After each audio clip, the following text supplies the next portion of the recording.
Chapter 21. Echoing Footsteps. A wonderful corner for echoes, it has been remarked, that corner where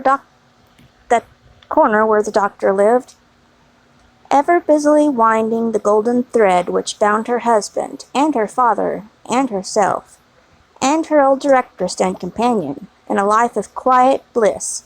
Lucy sat in the still house in the tranquilly resounding corner, listening to the echoing footsteps of years.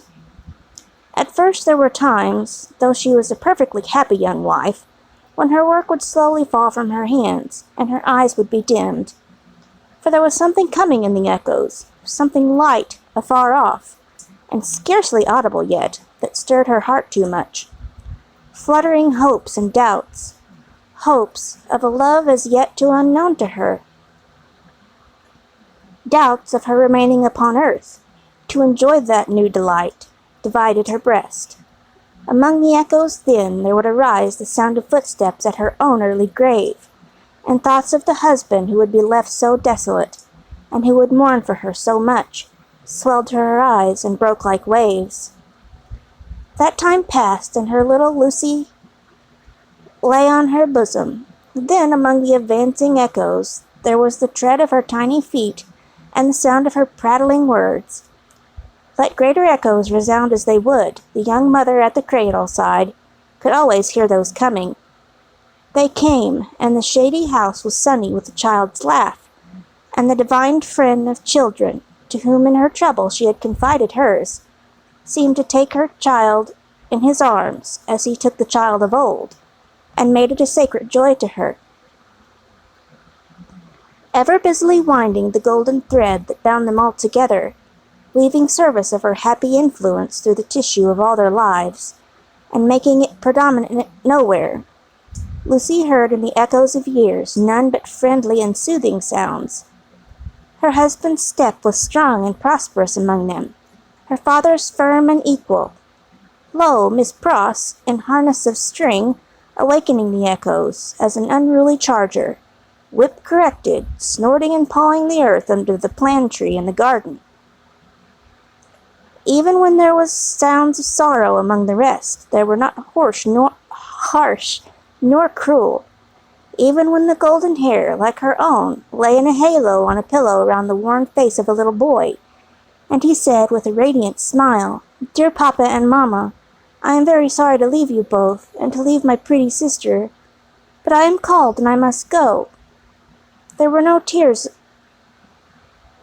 all of agony that wetted his young mother's cheek, as the spirit departed from her embrace that had been entrusted to it. "Suffer them and forbid them not. They see my Father's face. O Father, blessed words!" Thus the rustling of an angel's wings got blended with the other echoes, and they were not wholly of earth, but had in them the breath of heaven. Sighs of the winds that blew over a little garden tomb were mingled with them also, and both were audible to Lucy in a hushed murmur, like the breathing of a summer sea asleep upon a sandy shore, as the little Lucy, comically studious at the task of the morning, or dressing a doll at her mother's footstool, chattered in the tongues of the two cities that were blended in her life. The echoes rarely answered to the actual tread of Sidney Carton. Some half-dozen times a year, at most, he claimed his privilege of coming in uninvited, and would sit among them through the evening, as he had done often. He never came there heated with wine, and one other thing regarding him was whispered in the echoes, which had been whispered by all true echoes for ages and ages. No man ever really loved a woman, lost her, and knew her with a blameless, though an unchanged mind, when she was a wife and a mother, but her children had a strange sympathy with him, an instinctive delicacy of pity for him. What fine hidden sensibilities are touched in such a case, no echoes tell, but it is so, and it was so here. Carton was the first stranger to whom little Lucy held out her chubby arms, and he kept his place with her as she grew. The little boy had spoken of him, almost at the last. "Poor Carton, kiss him for me." Mr. Stryver shouldered his way through the law like some great engine forcing itself through turbid water, and dragging his useful friend in his wake like a boat towed astern. As the boat so favored is usually in a rough plight, and mostly under water, so Sidney had swamped life of it. But easy and strong custom, unhappily so much easier and stronger in him than any stimulating sense of desert or disgrace, made it in the life he was to lead, and he no more thought of emerging it from his state of lion's jackal than a real jackal may be supposed to think of rising to be a lion. Stryver was rich, had married a florid widow with property and 3 boys, who had nothing particularly shining about them but the straight hair of their dumpling heads. These 3 young gentlemen, Mr. Stryver exuding patronage of the most offensive quality from every pore, had walked before him like 3 sheep to the quiet corner in Soho, and had offered as pupils to Lucy's husband, delicately saying, "Hello! Here in 3 lumps of bread and cheese towards your matrimonial picnic, Darnay." The politic rejection of the 3 lumps of bread and cheese had quite bloated Mr. Stryver with indignation, which he afterwards turned to account in the training of the young gentlemen, by directing them to beware of the pride of beggars, like that tutor fellow. He was also in the habit of declaiming to Mrs. Stryver, over his full-bodied wine, on the arts Miss Darnay had once put into practice to catch him, on the diamond-cut diamond arts in himself, Madam, which had rendered him not to be caught. Some of his King's Bench familiars, who were occasionally parties to the full-bodied wine and the lie, excused him for the latter by saying that he had told it so often that he believed it himself, which is surely such an incorrigible aggravation of an originally bad offence as to justify any such offenders being carried off to some suitably retired spot, and here hanged out of the way. They were among the echoes to which Lucy, sometimes pensive, sometimes amused and laughing, listened in the echoing corners, until her little daughter was 6 years old. How near to her heart the echoes of her child's tread came, and those of her own dear father's, always active and self-possessed, and those of her dear husband's need not be told, nor how the lightest echo of their united home, directed by herself with such a wise and elegant thrift that it was more abundant than any waste, was music to her, nor how there were echoes all about her, sweet in her ears, of the many times her father had told her that he found her more devoted to him married, if that could be, than single, and of the many times her husband had said to her that no cares and duties seemed to divide her love for him or her help to him, and asked her, "What is the magic secret, my darling, of your being everything to all of us, as if there were only one of us, yet never seeming to be hurried or have too much to do?" But there were other echoes, from a distance, that rumbled menacingly in the corner all through this space of time, and it was now, about little Lucy's 6th birthday, that they began to have an awful sound, as of a great storm in France with a dreadful sea rising. On a night in mid-July, 1789, Mr. Lorry came in late from Tellson's and set himself down by Lucy and her husband in the dark window. It was a hot, wild night, and they were all 3 reminded of the old Sunday when they had looked at the lightning from the same place. "I begin to think," said Mr. Lorry, pushing his brown wig back, "that I should have to pass the night at Tellson's. We have been so full of business all day that we have not known what to do first, or which way to turn. There was such an uneasiness in Paris that we have actually a run of confidence upon us. Our customers over there seem not to be able to confide their property to us fast enough. There is positively a mania among some of them for sending it to England." "That has a bad look," said Darnay. "A bad look, you say, my dear Darnay? Yes, but we don't know what reason there is in it. People are so unreasonable. Some of us at Tellson's are getting old, and we really can't be troubled out of the ordinary course without due occasion." "Still," said Darnay, "you know how gloomy and threatening the sky is." "I know that, to be sure," assented Mr. Lorry, trying to persuade himself that his sweet temper was soured, and that he grumbled. But I'm determined to be peeving after my long day's botheration. Where is Minette? Here he is, said the doctor, entering the dark room at the moment. I'm quite glad you're at home, for these hurries and forebodings by which I have been surrounded all day have made me nervous without reason. You are not going out, I hope? No, I am going to play backgammon with you, if you like, said the doctor. I don't think I do like, if I may speak my mind. I am not fit to be pitted against you tonight. Is the tea-board still there, Lucy? I can't see. Of course it has been kept for you. Thank you, my dear. The precious child is safe in bed, and sleeping soundly. That's right, all safe and well. I don't know why anything should be otherwise than safe and well here, thank God. But I have been so put out all day, and I am not as young as I was. My tea, my dear. Thank you. Now come and take your place in the circle, and let us sit quiet and hear the echoes about which you have your theory. Not a theory, it was a fancy. A fancy, then, my wise pet, said Mr. Lorry, patting her head. They are very numerous and very loud, though, are they not? Only hear them.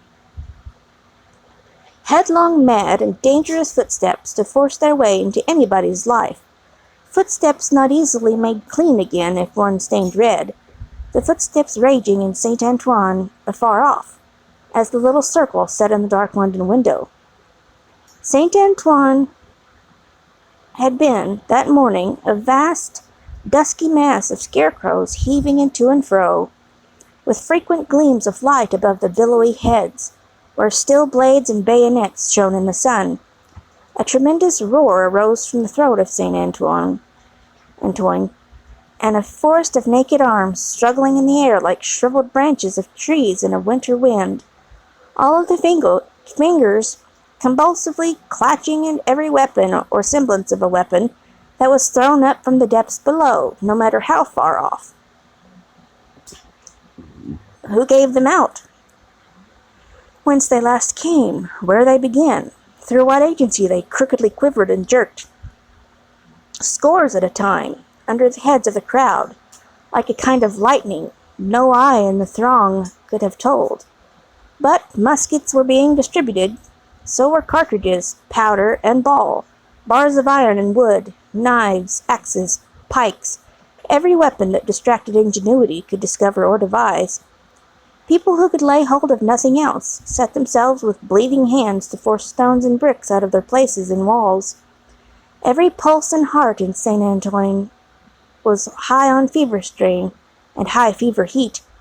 Every living creature there had held life as of no account, and was demented with a passionate readiness to sacrifice it.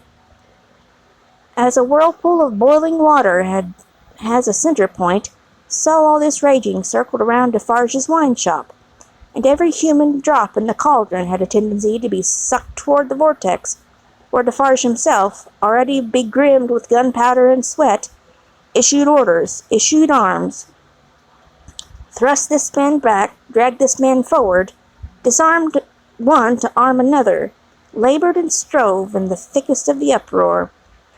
Keep near to me, Jaques 3, cried Defarge, and do you, Jaques 1 and 2, separate and put yourselves at the head of as many of these patriots as you can. Where is my wife? Ah, well, here you see me, said Madame, composed as ever, but not knitting today. Madame's resolute right hand was occupied with an axe, in place of the usual softer implements, and in her girdle were a pistol and a cruel knife. Where do you go, my wife? I go, said Madame, with you at present. You shall see me at the head of women by and by. Come then, cried Defarge in a resounding voice. Patriots and friends, we are ready. To the Bastille!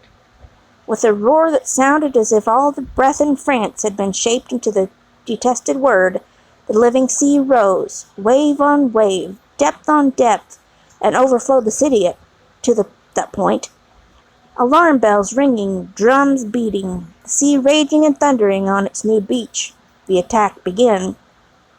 Deep ditches, double drawbridge, massive stone walls, 8 great towers, cannon, musket, firing smoke. Through the fire and through the smoke, and the fire and in the smoke, for the sea cast him up against the cannon, and on the instant he became a cannoneer. Defarge of the wine shop worked like a manful soldier. 2 fierce hours. Deep ditch, single drawbridge, massive stone walls, 8 great towers, cannon, muskets, fire and smoke. 1 drawbridge down. Work, comrades, all work! Work, Jacques 1, Jacques 2, Jacques 1,000, Jacques 2,000, Jacques 5 and 20,000. In the name of all the angels or devils, which you prefer, work! Thus Defarge of the wine shop, still at his gun, which had long grown hot. To me, women, cried Madam his wife. What? We can kill as well as the men with the places taken.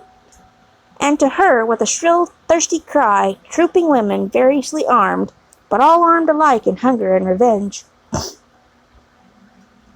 Cannon, muskets, fire and smoke, but still in the deep ditch, the single drawbridge, the massive stone walls, and the 8 great towers, slight displacements of the raging sea, made by the falling wounded, flashing weapons, blazing torches, smoking wagon loads of wet straw, hard work at neighboring barricades in all directions, shrieks, volleys, exacerbations, bravery without stint, booms, smash and rattle, and the furious sounding of the living sea, but still the deep ditch, and the single drawbridge, and the massive stone walls, and the 8 great towers, and still Defarge of the wine shop at his gun, grown doubly hot by the service of 4 fierce hours.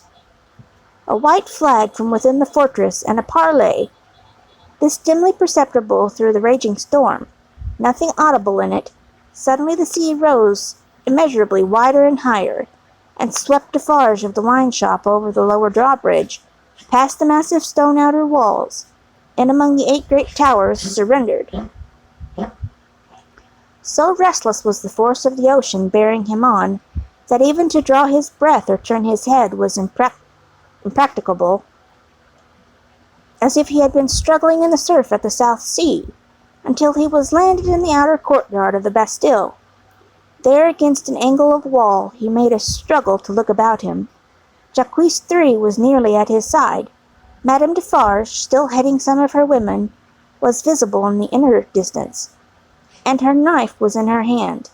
Everywhere was tumult, exultation, deafening and maniacal bewilderment, astounding noise, yet furious dumb show. The prisoners, the records, the secret cells, the instruments of torture, the prisoners. Of all these cries and 10,000 incoherences, the prisoners was the cry most taken up by the sea that rushed in, as if there were an eternity of people, as well as of time and space, when the foremost billows rolled past, bearing the prison officers with them, and threatening them all with an instant death if any secret nook remained undisclosed. Defarge laid his strong hand on the breast of one of these men, a man with a grey head, who had a lighted torch in his hand, separated him from the rest, and got him between himself and the wall. "Show me the North Tower," said Defarge. "Quick!" "I will faithfully," replied the man, "if you will come with me. But there is no one there." "What is the meaning of 105 North Tower?" asked Defarge. "Quick!" "The meaning, monsieur? Does it mean a captive, or a place of captivity? Or do you mean that I shall strike you dead?" "Kill him!" croaked Jacques 3, who had come close up. "Monsieur, it is a cell." "Show it to me." "Pass this way, then." Jacques 3, with his usual craving on him, and evidently disappointed by the dialogue taking a turn that did not seem to promise bloodshed, held by Defarge's arm as he held by the turnkeys. Their 3 heads had been close together during this brief discourse, and it had been as much as they could do to hear one another, even then, so tremendous was the noise of the living ocean, and its eruption into the fortress, and its inundation of the courts and passages and staircases. All around outside, too, it beat the walls with a deep, hoarse roar, from which occasionally some partial shouts of tumult broke and leaped into the air like spray. through gloomy vaults where the light of day had never shone, past hideous doors of dark dens and cages, down cavernous flights of steps, and again up steep rugged ascents of stone and brick, more like dry waterfalls than staircases. Defarge, the turnkey, the Jaquez 3, linked hand and arm, went with all the speed they could make. Here and there, especially at first, the inundation started on them and swept by.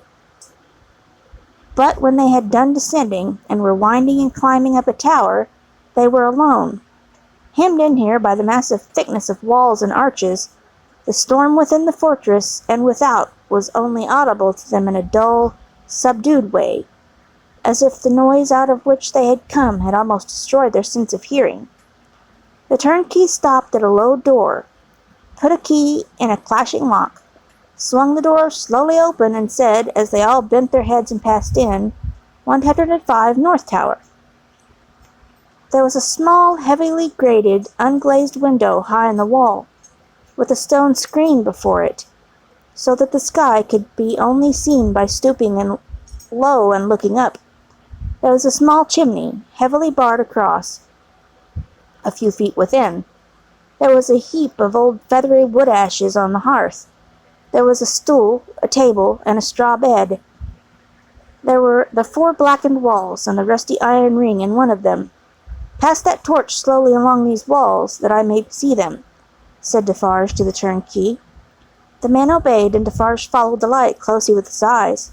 "Stop! Look here, Jaquez." "A.M.," croaked Jaquez 3, as he read greedily. "Alexander Manette," said Defarge in his ear, following the letters with his swart forefinger, deeply ingrained with gunpowder. And here he wrote, "A poor physician," and it was he, without doubt, who scratched a calendar on this stone. "What is that in your hand, a crowbar? Give it to me." He had still the linstock of his gun in his own hand. He made a sudden exchange of the 2 instruments, and turning on the worm-eaten stool and table, beat them to pieces in a few blows. "Hold the light higher," he said, wrathfully, to the turnkey. "Look among those fragments with care, Jaquez, and see, here is my knife." Throwing it to him, "Rip open that bed and search the straw. Hold the light higher, you." With a menacing look at the turnkey, he crawled upon the hearth, and, peering up the chimney, struck and prized at its sides with the crowbar, and worked at the iron grating across it. In a few minutes some mortar and dust came dropping down, which he averted his face to avoid, and in it, in the old wood ashes, and in a crevice in the chimney, into which his weapon had slipped or wrought itself, he groped with a cautious touch. "Nothing in the wood and nothing in the straw, Jaquez. Nothing. Let us collect them together in the middle of the cell. So, light them, you." The turnkey fired the little pile, which blazed high and hot. Stooping again to come out the low arched door, they left it burning, and retraced their way to the courtyard, seeming to recover their sense of hearing as they came down, until they were in the raging flood once more. They found it surging and tossing in quest of Defarge himself. Saint Antoine was clamorous to have its wine-shop keeper foremost in the guard upon the governor, who had defended the Bastille and shot the people. Otherwise, the governor would not be marched to the Hôtel de Ville for judgment. Otherwise, the governor would escape, and the people's blood, suddenly of some value after many years of worthlessness, be unavenged. In the howling universe of passion and contention that seemed to encompass this grim old officer, conspicuous in his grey coat and red decoration, there was but one quiet, steady figure, and that was a woman's. "See, there's my husband," she cried, pointing him out. "See Defarge." She stood immovable close to the grim old officer, and remained immovable close to him through the streets, as Defarge and the rest bore him along, remained immovable close to him when he was got near his destination, and began to be struck at from behind, remained immovable close to him when the long gathering rain of stabs and blows fell heavy, who so close to him when he dropped dead under it, that suddenly animated, she put her foot upon his neck, and with her cruel knife, long ready, hewed off his head. The hour was come when Saint Antoine, was to execute his horrible idea of hoisting up men for lamps to show what he could be and do. Saint Antoine's blood was up, and the blood of tyranny and domination by the iron hand was down. Down on the steps of the Hotel de Ville, where the governor's body lay. Down on the sole of the shoe of Madame Defarge, where she had trodden on the body to steady it from mutilation. "Lower the lamp yonder," cried Saint Antoine, after glaring round for a new means of death. "Here is one of his soldiers to be left on guard." The swinging sentinel was posted, and the sea rushed on. The sea of black and threatening waters, and of destructive upheaving of wave against wave, whose depths were yet unfathomed, and whose forces were yet unknown. The remorseless sea of turbulently swaying shapes, voices of vengeance, and faces hardened in the furnace of suffering, until the touch of pity could make no mark on them. But in the ocean of faces, where every fierce and furious expression was in vivid life, there were two groups of faces, each 7 in number, so fixedly contrasting with the rest that never did sea roll which bore more memorable wrecks with it.